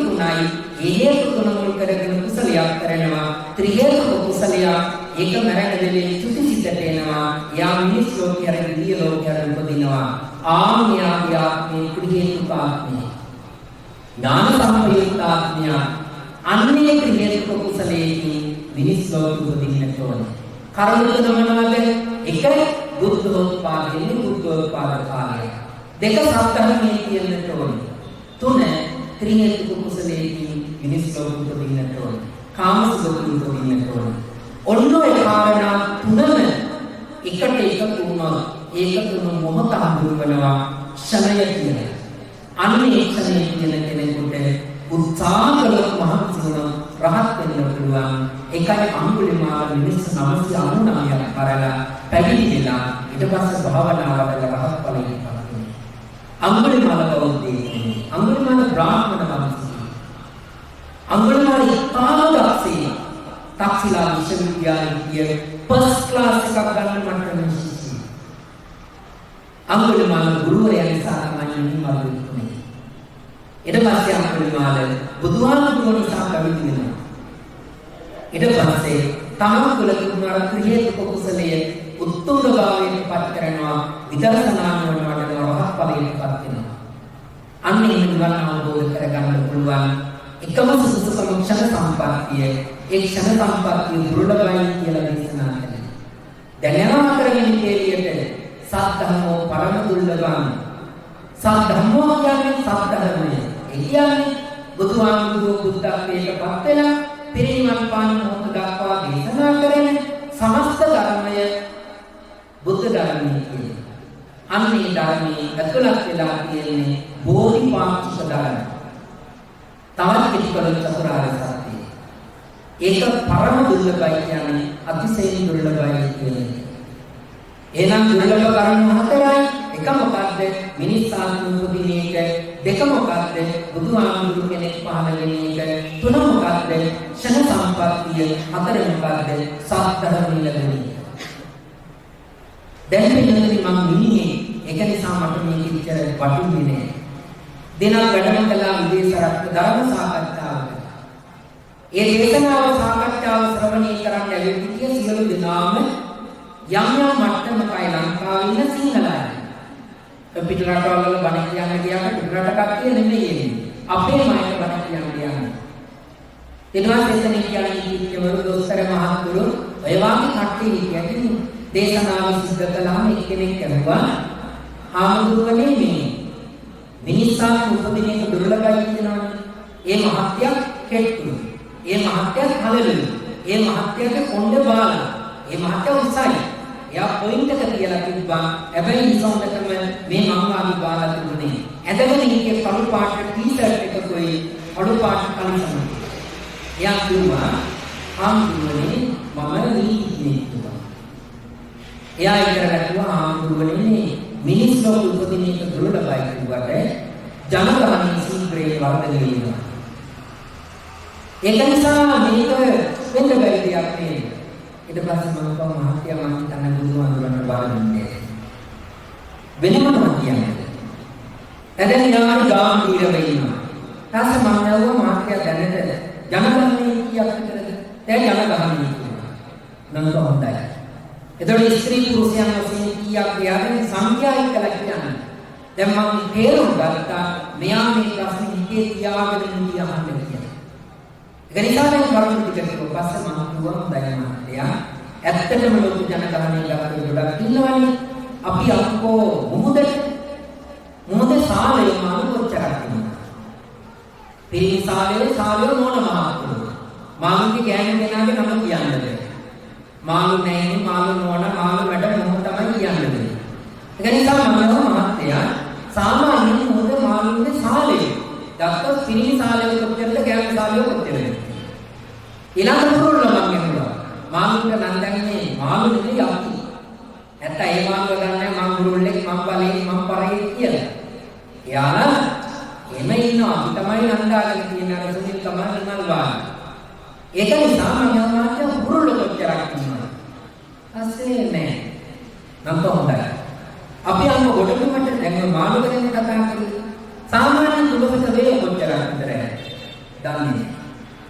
ඊළඟට මම කියනවා ඔය වගේ සත්තු ගත්තා බලෝ බලලෝ අලියෙලි ඕනාරි ඔය වගේ ගත්තා ඌරෝ ඊළඟ මුහුදේ ඉන්න සත්තුවම ගන්න. අරගෙන මම කිව්වා මහත්ය කාන්තාව එකපාරකට දරුවෝ කීදෙනෙක් කරන්නේ. ඊපස්සේ මෙයා කිව්වා පරිමේ එක්කෙනයි දෙන්නේ තුන් දෙනෙක් වෙන්න පුළුවන්. හොඳයි. මම එකපාරකට මාළු නෝනා කෙනෙක් විතර කොච්චරක් දාන්නේ. දැන් ඒක කිව්වා. ඊපස්සේ මම කිව්වා බැලියෙක් පැටව කීදෙනෙක් දානවා. බැලියක් පැටව කීදෙනෙක් දානවද? ඊරියක් පැටව කීදෙනෙක් දානවද? එතකොට මේ පැටව සංඛ්‍යාව ගන්නකො දැන් අපේ ලෝකෙම ඉන්න ජනගහනයේ මහත්ය කිව්වනේ ඕකේ වයසක කට්ටියක් අයින් කරන්න බාල කට්ටියක් අයින් කරන්න ඊළඟ දරුවෝ බිහි කරන්න පුළුවන් ගෑනු කට්ටියනේ දැන් එයාලා බිහි කරන්න එක ළමයාට දෙන්න හරි ගන්න දෙල්කලන් හදලා බලන්නකො බැලියක් අවුරුද්දකට දෙපාරක් පැටව බිහි කරනකොට මාස 9මාරකට ගෑනු කෙනෙක් එක දරුවෝ බිහි කරන්නේ ඒ එකම ළමයාට බිහි කරන්න බැහැ හැබැයි අවුරුදු 45 වාගේ වෙනකොට සමාජ කුසලයක් දරුවෙක් හදන්න බැහැ. එතකොට සත්ත්ව සංඛ්‍යා ගත්තාම සමාජ වැසියෙක් ගත්තාම වයෝසත ගිහිල්ලකට උදිතරන. රංචු පිටින් කරන්න පුළුවන්. ඒ වුණාට මිනිස්සුන් ගිහිම නැහැ. මම එහෙම කියලා කිව්වා. ඔයාලින් බලනකොට මහත්ය දැන් අපි පෙරේතයෝ භූතයෝ දෙයියෝ පැත්තකින් තියමුකෝ. අපිට මේන සත්ත්වද මේ ගත්තේ. දැන් මහත්යගේ ගත්ත ටිකයි සංඛ්‍යාලේ කරන ටිකයි මෙන්න මේ මං කියපු සංඛ්‍යාලේ කරන ටිකයි එකතු කරලා බලන්න. ඒ කරලා මං කිව්ව මහත්ය බුදුහාමුදුරුවෝ කවදාකවත් වැරදි දෙයක් දේශනා කරන්නේ නෑ. මේ මනුස්සල පුදුමිනී දුර්ලභයි. කියන කාරණේ මම පැහැදිලි කරලා තවත් කරුණු කිව්වා. මං කිව්වා අපි දැන් හිතාගෙන ඉන්න අවනාත්ම මිනිස්සාත් උපදින්නේ. එතකොට මැරෙන වෙලාවෙ කිසිතර විනාශයක් කරගන්න එපායි. ඒ වුණාට මම මැරෙන වෙලාවට කකුල කුඹියේ කකා ඉන්නොත් මහත්යට කුඹ මතක් වෙන කුඹියක් අන්නකට කතා කරනවා. ඔය වාගේ කරුණු කාරණා කතා කරලා ඊට පස්සේ මම මේ කාරණාවට ධර්මානුකූල උත්තරයක් දුන්නා. මට ඕනේ මහත්ය අපහසුතාවයට පත් කරන්න නෙමෙයි, උපහාසයටලක් කරන්නත් නෙමෙයි. මම කොහොම අනුකම්පාවෙන් මේ කරුණ ටික කතා කරලා මම කව මහත්ය හරිය වටින ප්‍රශ්නයක් ඇහුවේ. මහත්ය ප්‍රශ්නය අහපු නිසා තමයි මේ සියලු දෙනාම කරුණු දැනගත්තේ. ඒ පින මහත්යට එනවා කියලා මම විමර්ශනා. දැන් යන්නකො ගාථාවට දුර්ලභංග මනුස්සත්කම කියලා දේශනා කරනවා බුදුහාමුදුරුවෝ. මේ මිනිස්සු උපදින එක දුර්ලභයි කියලා. පිළිවෙලනේ දවසක් කඩුරක් පාරේ. බුදුරජාණන් වහන්සේ විශ්ව මහන්සියලා එකයෙන් වඩිනවා. මේ කඩුරක් දෙන්නලා බුදුහාමුදුරුවෝ දේශනා කරනවා මේ කඩු සෑම කෙනෙක් සක්විති රජ වෙලා ඉඳලා තියෙනවා. ඊළඟ තව අවස්ථාවක බුදුහාමුදුරුවෝ දේශනා කරනවා මහණෙනි මේ ලෝකේ අපි ඉපදුනේ නැති පිරිසමාත්මයක් නැහැ. මේ ලබාගෙන තියෙන මිනිස්සාත්මයට වඩා මේ පිරිසමාත්ම සියලුම අපි ඉඳලා තියෙනවා. එතකොට අපි කූඩැල්ලා සිරිතිටයි කියලා හිතනවා. පණුවා පිළියයි කියලා හිතනවා. බුදුහාමුදුරුවෝ දේශනා කරනවා අපි පණුවත් වෙලා ඉඳලා තියෙනවා. කූඩැල්ලක් වෙලා තියෙනවා. දරුවක් වෙලා ඉඳලා තියෙනවා. ඒක නිසා මේ ලෝකයේ අප්‍රසන්න වූ යම් පිරිසක් සතෙක් වේද ඒ සෑම සතෙක් වෙලා උත්පත් කියලා වල තියෙනවා. අපි ඉපදිලා නැති ආත්ම භවයක් නැහැ කියලා. මිනිසාත් උපදිනේ කලාතුරකින් බුදුරජාණන් වහන්සේ සංයුත්ත නිකායේ සත්‍ය සංයුත්තේදී මනුෂ්‍ය සුති කියන සූත්‍රයේදී මෙන්න මෙහෙම දේශනා කරනවා. ඒක උපමාවක්. උනාන්තේක පාරට පොළවෙන් පස් ටිකක් ගන්නවා දකුණු අත. ඒ කරන වම්පතේ මාපට ඇඟිලේ නකසිකායන් ආරෝපේ. මේ නිය මල උඩින් කියන්නේ. නකසිකා කියන්නේ නිය මල. නිය මල කියන්නේ මේ නිය පොට්ටේ උඩ තියෙන ඕවල ආකාරය. ඒකේ රැඳෙන ප්‍රමාණය අඩුයි. මේ නිසා පසුන් පස් ටිකක් අරගෙන නකසිකායන් ආරෝපේ සිටින නිය පොට්ටේ උඩින් කියනවා. කියලා විසුණු මහන්සලාගෙන් අහනවා මහණෙනි මගේ මේ නිය මල මත කියන පස්ත වෙට පොළවේ කියන පස්ත කියනවා. ඒ වෙලාවේ විසුණු මහන්සලාගේ පිළිතුරාන් පැහැදිලි උන්වහන්සේලා පිළිතුරු දෙනවා ස්වාමීනි නිය පොත්තවල තියෙන පස්තිකයි පොළවේ තියෙන පස් ගොඩක් කියලා. බුදුරජාණන් වහන්සේ මේක උපමාවකට ගන්නවා. උපමාවකට දේශනා කරනවා මෙන්න මෙහෙම. මහණෙනි මිනිස් ලෝකෙ ඉපදිනා. මිනිස් ලෝකෙ ජීවත් වෙනවා. මිනිස් ලෝකෙ මරණයටපත් වෙනවා. කර්ම තුනයි මිනිස් ලෝකෙ ඉපදිලා මිනිස් ලෝකෙ ජීවත් වෙලා මිනිස් ලෝකෙ මරණයටපත් වෙලා නැවත මිනිස් ලෝකෙ උපදින අය හරියට මගේ නියම අලලක තියෙන පස්තික වාගේ. සතර අපායට යන කට්ටිය මහ පොළොවේ තියෙන පස්වාගේ කියලා. මම ඔබට සරල උදාහරණයක් කියන්න. සෑම මොහොතකම ඔබේ හිතට මතක් වෙන්නේ ගොඩක් ලේසියෙන් මතක් වෙන හොඳද නරකද කියලා බලන්න. ඊළඟට ලේසි මෛත්‍රිය වඩන්නට වෛර කරන්නට බලන්න. වෛර කරන්න ලේසි. බයිල ලේසි. ඇදමුද කියන්න ලේසි. ඒ තමයි අපේ හිත. ඔය වෛර කරන ඇදමුද කියන හිතරේ හිතක් එක්කලා තමයි මම මැරෙන්නේ යන්නේ. ඒ මැරෙනකොට යා කවදාකවත් මම හොඳ තැනක කියලා මැරෙන්න දෙන්නේ නැහැ. ඒ නිසා මිනිස් ලෝකෙ උපදින්නේ දුර්ලභයි. අපේ බුදුහාමුදුරුවෝ දේශනා කරනවා මැරෙන වෙලාවට කිසිසේට ඉඳ බලාගෙන පොරකපායින කරකඳු පහ අපේ ළඟ දැන් කියනවා කූඹියාගේ ළඟ බල්ලාගේ ළඟ අලියාගේ ළඟ එළුවාගේ ළඟ දෙයියාගේ ළඟ පෙරේතයාගේ ළඟ මගේ ළඟ සියලු දෙනාගේ ළඟ මේ කරකඳු පහ කියනවා. ඒ පහින් එකක් තමයි කිසිසේට අරමුණු වෙන්නේ. කර්ම පහක් නෙමෙයි කරකඳු පහ. මොනවද ඒ පහ? එකක් තමයි අතිදික්කවේ කම්මා නිරේ වේදනිය. මානෙන්නේ මේ අපේ ළඟ තියෙනවා නිරෝධපත්තිය ලබන වෙන කරන්නේ. ඉතින් කොච්චරක් කියනවාද කියලා විශ්වෝන් වහන්සේලා අහනවා. බුදුහාමුදුරු උපමාවක් දේශනා කරනවා. මානෙන්නේ එක්තරා මිනිස්සේ අපේට පියනක් ගන්නවා. අඹලේ අවල. අත්තරවලට දාන්නේ. අන්නේ අපේට පියනක් ගන්නවා. පියන අරගෙන යනවා මහමුද ළඟට. මහමුද ළඟට යන මේ පුද්ගලයා අර අපේට පියනට වතුර පුරවනවා. මුහුදු වතුර. එයා අපේට පියනට වතුර පුරවලා එකක් අයින් කරනවා. ඔන්න මගේ නිරේ උපදින කර්ම එකයි. ආයෙත් පුරවනවා. ඔන්න මගේ නිරේ උපදින කර්ම දෙකයි. ආයෙත් පුරවනවා. ඔන්න මගේ නිරේ උපදින කර්ම තුනයි. ඔය ආකාරයට මෙයා 100,000 දසදා ගයිනවා. මහණෙනි ඔබට මොකද හිතෙන්නේ? තංකින් මඤ්ඤසි. ඔබට මොකද හිතෙන්නේ? මේ මිනිස්යාගේ නිරේ උපදින කර්ම ඉවර වෙයිද නැත්නම් මහමුද වතුර ඉවර වෙයිද කියලා. භික්ෂුන් වහන්සේලා හදයි බුදුහාමුදුරුවෝ දේශනා කරනවා අපේ කියන්නේ නිරේ උපදින කර්ම ගැනීම මහමුද වතුර ඉවර වෙනවා. හැබැයි නිරේ උපදින කර්ම ඉවර වෙන්නේ නැහැ කියලා. ඒ නිසා මේ සාවිසාල කර්ම කොට ආත්මී ආත්මක භවයෙන් අපි කරේ තියාගෙන එන නිසා ඒවා මේ ජීවිතේ නැරෙනකොට සක්‍රීයව කිසිතට එන්න පුළුවන්. ඔන්නේ කවදානම් දෙවනි බුදුහාමුදුරුවෝ දේශනා කරනවා අත්ති වික්කලේ කම්මා විරක්ඛායෝ වේදනය තිරිසන් ලෝක උපදින කර්ම කියනවා. මේ අපේ ළඟ දැන් කියනවා. තුන්වෙනි කර්මය අත්ති වික්කලේ කම්මා පිටි විශේෂ වේදනය. ප්‍රේත ලෝක උපදින කර්ම කියනවා. අත්ති වික්කලේ කම්මා මනුස්ස ලෝක වේදනය හතරවෙනි කාණ්ඩය. පස්වෙනි එක තමයි අත්ති වික්කලේ කම්මා දේව ලෝක වේදනය. ඔන්නෝ කර්ම කඳු පහෙන් තුනක් අපසාර. නිරේ වේදනීය, ඉරච්ඡාමී වේදනීය, පෙත්ති විශේෂ වේදනීය කියන තුන අපසාර. දෙකයි කුසාර. ඒකෙත් බලන්න අපි කොච්චර අඩුවෙන්ද කියලා. ඒක නිසා මේ ලබාගත් මිනිස් ආත්මය අපට නිකම් මිනිස්කමක් නෙමෙයි ලැබුණේ. ඔන්න බලන්න ලැබුණේ බුද්ධෝත්පාද කාර්යය. ක්‍රිස්තුපූර්ව ආයන සේවකයන් බුදුහාමුදුරුවෝ පහළ වෙනවා. ඊළඟ ධර්මයේ තියෙන රට ඇෆ්ගනිස්තාන ධර්මයේ නෑ. බාමියන් බුද්ධ ප්‍රතිමා කියනවා. ඒ කියන්නේ රට බෞද්ධ රටක් අද නෙමෙයි. අරාබිය කියන එකේ ඔය මක්කම කියලා මතින්නේ බුදුහාමුදුරන්ගේ ශ්‍රී පාදයේ. හැබැයි අද නෙමෙයි. උත්තර බුදුදහම කිය රටවල් වලට ඒවැයලා නැති වෙලා අද තියෙන්නේ වෙනත් ධර්මයක්. ඉන්දියාවේ බුදුදහම 100ක් නෑ. හැබැයි ලංකාවේ තියෙනවා. බුදුහාමුදුරුවන්ගේ මුලින් දේශනා කරනවා ආනන්දේ මගේ ශාසනය අවුරුදු 5000ක් කල කියන කල ජම්බුදී ලංකා ජීවිතේ බබලනවා කියලා. ඒ නිසා විශ්ව දෙවියන්ට කියනවා මේ රට රකින්න කියලා. දෙවුන්තර දේවාලේ වැඩ ඉන්නේ ශ්‍රී විසුද්ධි විහාරාධිකාරයන් වහන්සේ ඒ නුගුරුපත් කරගෙන තමයි ලංකා ධර්මතලයේ සම්ප්‍රාප්ත වුණා කියන්නේ. ඒකයි ලංකාවේ බුදුදහම රකින්න විශ්ව දෙවියෝ කියලා කියන්නේ.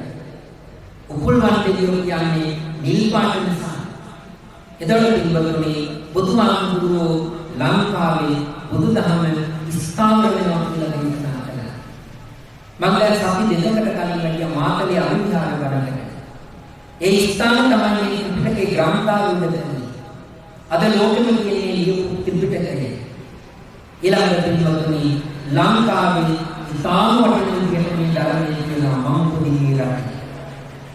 ඒ රටේ මුස්ලිම් පින්වත්නි ඉන්නවා, ක්‍රිස්තියානි පින්වත්නි, දෙමළ පින්වත්නි, මම පොඩි සිංහල බෞද්ධ දෙන්නේ. අර ඒවා තේරෙම මගාරින්. ඒ මගෑරලා ඒ මොකදිනකොට මගේ ඇස් දෙක හොඳට පේනවා අන්දනේ, කන් දෙක හොඳට ඇහෙනවා බීරි නෑ, මන්ද බුද්ධි කලකට විදිහේ. ඊළඟට වැඩ කරලා කියලා පන්සලට ඇවිල්ලා වැල්ලේ ඉඳගෙන බණ අහන්න පුළුවන් කුසල පුදිනිටක් තියෙනවා. ඊළඟට දුර්ලභව කියලා අපේ බුදුහාමුදුරුවෝ අනුත්තරණිකයි චක්කනිපාතේ පාපු භව සූත්‍රයේ දේශනා කළා. ඒ නිසා මම දීර්ඝව කරුණු පැහැදිලි කරන්නේ වෙලාව ඉන්න නිසා මේ ලැබිලා තියෙන මිනිස්සාත් වටිනාකම තේරුම් ගන්න. තේරුම් අරගෙන සෑම මොහොතකම උපද්‍රවකට තියෙන්නේ. ඒක ගොඩක් දෙනා දැන් බලන්න ලස්සනට තියෙනවා අපි මාසිකින් වහගෙන ඉන්නේ. ගස්කොස් එළියට දාන්න බැරුණොත් මැරෙනවා. එළියට දාපු උස්ම ගන්න බැරුණොත් මැරෙනවා. වතුරට අමුණොත් මැරෙනවා, ගහකින් වැටුනොත් මැරෙනවා, ඔළුවට මොකක් හරි වැටුනොත් මැරෙනවා, ආලුවකින් කැපුනොත් මැරෙනවා. ඒ වාගේ මහා සූම් සිවියක් වාගේ එකක් කියනවා කරන්නේ. නරකුච්ච කෑමක් කෑවත් ඇති මැරෙන්නේ. ඒ වුණාට බල්ල ජරාව ගන්නවා මැරෙන්නේ. අපිරිසිදු වතුර බොනවා මැරෙන්නේ. අපි බිරුවොත් මේ අවුරුදු ගාන ජාති කරවාලේ දැඩි සත්කාරයෙන් ඉන්න වෙනවා. ඒ තරම් මේ දුර්වලයි. අපි ගන්න ඕනම කෑමක් පැය 6ක් යනකොට මල පහ වෙනවා. එතකොට ඒකේ මොකොත් සුවඳක් නැහැ, දුර්ගන්ධය. අපි ඒක මුදා හරිනවා ඇසිනිය. උදේ ඉඳන් අවශ්‍ය කාල ගන්න දින්නේ නැතුව, නාන්නේ නැතුව, මූණ හොදන්නේ නැතුව ඉතියොත් අවශ්‍ය කොට අපි ඒක අපිටම දඳයි. ඇත්ත ඒකයි. එම ශරීරයක් ඇතුලේ තියෙනවා හිත. හැබැයි ඒක හොඳට හදාගත්තොත් අර ගඳ ගන්න ශරීරේ දස්තරට වදිනවා. දන්ත දාන කියලා. ඒ ගඳ ගන්න ශරීරේ තියෙන කෙස්සරට වදිනවා කේස දාන කියලා. ඒ හිත හදාගත්තොත් හැබැයි හිත අපිරිසිදු තිබුණොත් ඒ කෙස් ගහ බත් එකේ බත් කන්න දෙයක් කියයි. හිත අපිරිසිදු තිබුණොත් කටේ දත ගැලවෙන අතට ගන්න දෙය අපි විශ්ි කරනවා. හැබැයි ඒක හොඳට හදාගත්තොත් ඒ දත අපි එළියට අරගෙන කරඬුවක තැන්පත් කරලා කරඬුවට වන්දනා කරනවා. ඒක නිසා හිත හොඳ මට්ටමකට ගන්න අපි සෑම කෙනෙක්ම කටයුතු කරන්න ඕනේ. බුදුරජාණන් වහන්සේ නමක් පහළ වෙන තාම කලාතුරකින් මේ බුදුහාමුදුරුවෝ නමක් පහළ වුණේ ගියා. මේ ශාසනය අවුරුදු 5000ක් තියෙනවා. අපේ බුදුහාමුදුරුවෝ අල්පායුෂ බුදුරජාණන් වහන්සේ නමක්. බුදුරජාණන් වහන්සේලා දෙනමක් කියන දීර්ඝායුෂ අල්පායුෂ කියන. දීර්ඝායුෂ බුදුරජාණන් වහන්සේලාගේ අවුරුදු 80000 40000 20000 තියෙනවා. හැබැයි ශාසනයේ පිරිනිවන් පාන එක දවසක් යනකොට අවුරුදු 1000. ඒ කාලේ මිනිස්සුන්ගේ අවසත් 80000 30000. ඒ කාලේ මිනිස්සුන්ගේ අවසත් එහෙමයි. හැබැයි ශක්තිය දුර්වලයි. බුදුහාමුදුරුවෝ දේශනා කරනවා මහණෙනි අවුරුදු 40000 වයස තියෙන මිනිස්සු මේ ඉසිලි පර්වතයේ නැගිට දවස් 4ක් ගන්නවා. බහින්න දවස් 4ක් ගන්නවා. මේ කාලේ මිනිස්සුන්ගේ වයස අවුරුදු 100යි. එක මොහොතට ඉසිලියට නැගලා එක මොහොතට පල්ලෙහාට බලනවා. ඒ කියන්නේ ශක්තිය වැඩි. ඒක නිසා අපේ බුදුහාමුදුරුවෝ අල්පායුෂ බුදුරජාණන් වහන්සේ ප්‍රඥාදික බුදුහාමුදුරුවෝ නම. ඒ බුදුහාමුදුරුවෝ පිරිනිවන් පානකොට අදිස්ථාන කරනවා මගේ ශාසනයේ දිගු කල පවතිවා ශරීරයේ ධාතු විසිරේවා කියලා. ශරීරයේ ධාතු විසිරෙනවා. ශාසනය අවුරුදු 5000ක් කල පවතිනවා. ඒක නිසා මේ බුද්ධෝත්පාද කාලය. එතකොට අවුරුදු 2500ක් ඉවරයි. දැන් යන්නේ අවුරුදු 2500. මේ අවුරුදු 2500 අඳුරන කලියුග වර්ෂය කියලා. කලියුග වර්ෂයේ ස්වභාවය තමයි පරිසරයෙන් ලැබෙන ජාති වල රස අඩු වෙනවා. ගුණ අඩු වෙනවා. මිනිස්සුන්ට ඇතිවන රෝග වැඩි වෙනවා. ස්වාභාවික උත්පත් වැඩි වෙනවා. ධර්මයේ අධර්මයේ ලිංක කරගන්න බැරි තරම් දේශනා ඉස්මතු වෙනවා. හරි ධර්මයේ මේක වැරදි ධර්මයේ මේක කියලා තෝරගන්න බැරි වෙනවා. ඒක නිසා මිනිස්සු මේ දේවල් වලට හැප්පි ඉඳලා දන්නේ නැතුව මරණ ඉපත් වෙනවා. එතකොට මේ තමයි කලින් කියන අවසාන 2500 සබඳයි. ඒකෙන් දැනෙන්නේ අපි මූලද. හැබැයි මේ තත්ත්වෙ ඉස්සරහට යන්න තව දරුණු වෙනවා. ඒක නිසා පිළිවෙලකින් මේ බුද්ධෝත්පාද කාලයේ තමයි මිනිසෙක් විදියට උත්පත්ති ලැබෙන්නේ. නැවත මෛත්‍රී බුදුමානෝ පහළ වෙන්නේ සංඛ්‍යාත්මකව බැලුවොත් අනුමාන කරන්න පුළුවන් අවුරුදු ලක්ෂ 25කටවත් වඩා යනවා. අවුරුදු ලක්ෂ 25කටවත් වඩා යනවා. ඊළඟට මේ ජීවිතේ මරණ වෙලාවේ තුසිතට බල්ලෙක් වෙලා උපදින අපසලයක් ආවොත් අපි ලබන උපදින්නේ බල්ලෙක් වෙලා. බල්ලෙක් මරනකොට යාළුවෙක් මොහොතේ ලැබෙන්නේ නැහැ. ඒ විදිහට නරකටමයි ගමන් කරන්නේ. ඒක නිසා මේ ලබාගත් මිනිසා වටිනාකම බුද්ධෝත්පාද කාලයේදී ප්‍රයෝජනයක් ගන්න ඕනේ. ඊළඟට ක්ෂණ සම්පත්තිය දුර්ලභයි. ඒ කියන්නේ සාමාන්‍ය දෘෂ්ටිකභාවයේ කියන එක නේ අරන් කරුණු තුනක් තියෙනවා. ඉතින් අපිට ඒක ලැබිලා තියෙනවා නේ. ඒ අන්තරයෙන් ඉන්නේ පින්කම් කරන්න හිතන්නේ සිල් ගන්න හිතන්නේ ඒ ක්ෂණ සම්පත්තිය කියන නිසා. සත්‍යධර්මයේ දුර්ලභයි. ඒ දුර්ලභ සත්‍යධර්මය අපට ලැබෙලා තියෙනවා. අද පැයසි අතර ප්‍රාරම්භයේ දේශනා කරන නාලිකා තියෙනවා. ඒ වගේම මැදිහත් ධර්මයේ දේශනා කරන ස්වාමීන් වහන්සේලා ඉන්නවා. ඒවට අවධානය යොමු කරන්න. අන්තගාමී මතකරන ධර්ම දේශනා කියනවා. ඔබේ අවධානය පැත්තට යොමු කරන්න එපා අපරාධයි. ඒ ආමුදුරේ ඉදිරියට විග්‍රහ කරන්නත් එපා. ඒ දේශනාවක් අන්තගාමී කියන අයිනේ. බුදුරජාණන් වහන්සේගේ නිර්මල ධර්මයේ දේශනා කරන අපවත් ඊවදාල නම කියන්නට අවසරයි අතිපූජනීය නාවේනේ අරිදම් අනුනායක හාමුදුරුවන්ගේ බණ අහලා බලන්න. අපවත් ඊවදාල නම කියන්නට අවසරයි රේරුකාණේ චන්ද්‍රවිමල අතිපූජනීය මහානායක හාමුදුරුවන්ගේ පොත් බලන්න. අපවත් ඊවදාල නම කියන්නට අවසරයි අතිපූජනීය බලංගොඩ ආනන්ද මෛත්‍රී මහානායක හාමුදුරුවන්ගේ පොත් බලන්න බණ අන්තර්ජාලයේ ඒ වාගේ විවිධ නාලිකාවල හොඳ දේශනා යනවා. ඒ වහන්නේ පන්සල් වලට බණින ස්වාමීන් වහන්සේලාට ගාහන අපි පිළිගත්තියම් සම්ප්‍රදායක් කියනවා නම් ඒ සම්ප්‍රදාය එලාදරන බණක්කාව පොතක් තිබුණත් බලන්න එපායි. ඒකෙන් හානි වෙන්නේ ධර්මයේ නෙමෙයි මගේ හිතේ හදාගෙන තියෙන ශ්‍රද්ධාව. එකපාර ශ්‍රද්ධාව පල්ලෙහාට වුණ තායි ගන්න අමාරුයි. ඔබ සතුටින් පෞල් ජීවිතයක් ගත කරනවා බිරිඳ ගැනකට විශ්වාසයි සැමියා ගැනකට විශ්වාසයි. ඔබ හරිය සැලෙන පෞල් ජීවිතයක් ගත කරනවා. දවසක ඔබේ කනට ආරම්භ වෙන මේ බිරිඳ වෙනත් කෙනෙක් එක්ක සම්බන්ධයි කියලා. ඔබේ සැමියා තව කෙනෙක් එක්ක සම්බන්ධයි කියලා. එවන් වචනයක් ඔබේ කනට අහු ගමන් ඔබේ හිත ඇතුළට එනවා මෙච්චර දවසක් තියාගත්තු විශ්වාසය ඉඳිනවා. එතනින් පස්සේ පෞල් ජීවිතයේ ගෙනෙන එක බරක්.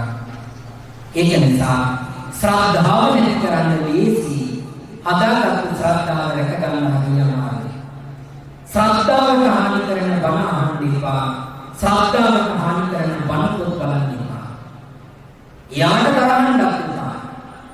ශ්‍රද්ධාවට උදව් කරන දේශනා අහන්න, බණ පොත් බලන්න, නාලිකාවන් පරිශීලනය කරන්න. ගමේ පන්සලයි ගමේ හාමුදුරුවෝ පැත්තකට දාලා ඈත තියෙන සිල්වත් හාමුදුරුවෝ යාගෙන ගියාට ඔබේ පාන්සලේ දවසේ හාමුදුරුවෝ නැති බව මතක තියාගන්න. ඒකලා අපි කරන්නේ හිතේ තියාගන්න අපිට මේ ලැබෙන තියෙන මිනිස් ආත්මය හරි වටිනවා. අවසානට දේශනා කරේ සාධර්මයේ ඒ ධර්මයන් අපට ලැබුණා. ඉතින් පිළිවෙලකදී මෙන්න මේ කියන දුර්ලභ කාරණා හතරක් මට හම්බ වුණානේ. ඒ හම්බුන ජීවිතේ මම හොඳට අරගෙන යන්න ඕනේ. කෑම කන්න බඩ පුරව ගන්න කන්න ජීවත් වෙන්න ඉපා. සල්ලි හම්බ කරන්න යැපීම සඳහා සල්ලි දෙමින් ජීවත් වෙන්න ඉපා. තනතුරු තාන්න මාන පට්ටම් තියාගන්න සේවයක් කිරීම සඳහා තනතුරු ජීවිතයට ආවරණයක් කරගන්න ඉපා. සෑම මොහොතකම නියුත් හිනා වෙලා වචනයක් දෙන්න පුළුවන් නම් ඒ වචන දීලා යා සතුටු කරන්න. එයා යනකොට කියයි ඔයාට බුද්ධත්වයේ ලැබෙන්න ඕනේ කියලා. ළඟදී දවසක අහිංසක අම්මා කෙනෙක් ආවා මගේ ළඟට. මම ඇයි හාමුදුරුවනේ දරුවෝ දෙන්නෙක් දාගන්න මම කීය පන්ති දාන්න 8යි 10යි මම කොයි කරේ. ඊට පස්සේ මෙයා අහනවා හාමුදුරුවනේ මුදල් කීයද? මම කිව්වා අම්මා මොකටද සල්ලි? මේවා රජේ පාසල. මේවා ළමයිගේ. දරුවෝ දෙන්නෙක් කරන්නේ මම ගන්නවා. ගෞරවයක් ඇඳගෙන උඩට අර කමිසේ වාග්ගයක් ඇඳගෙන කෙට්ටු කනවා කෙනෙක් ආවා.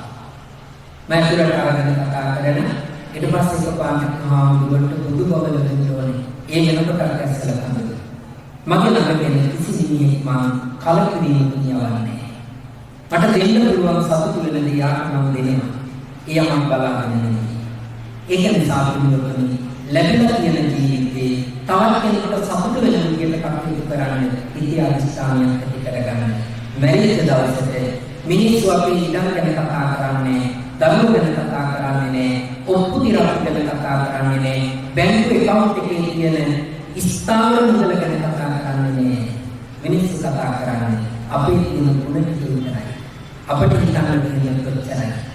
මැරෙන්න ඕන වෙන්නේ කියලා ඉතිහාසු වනට වැඩියා කියන්නේ ආමුදුවට මට ඉඳන් අක්කර මෙච්චර තියෙනවා, කුඩුවක් අක්කර මෙච්චර තියෙනවා කියලා නන්නේ.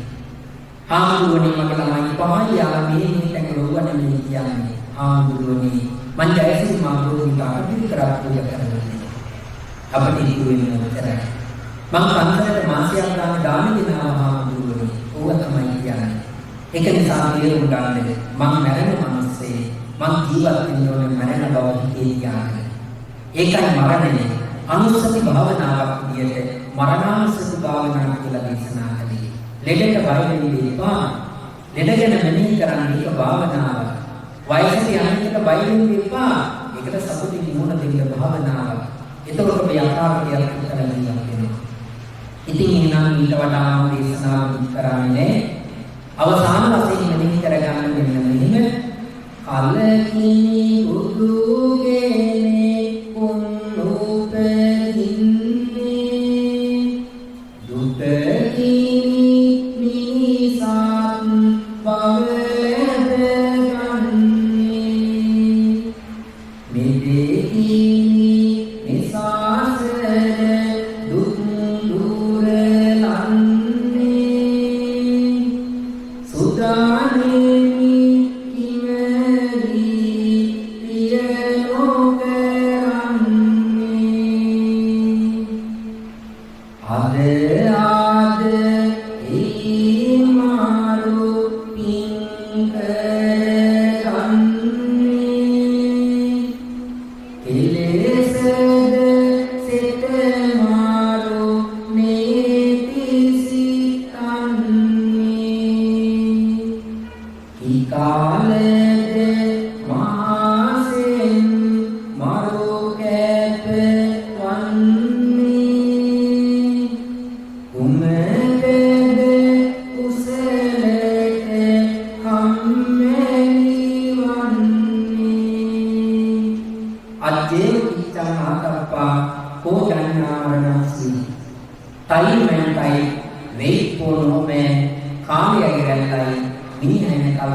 නායක හාමුදුරුවෝ මහ සංඝරත්නයට ආශිර්වාද කරන දේශනාවෙන්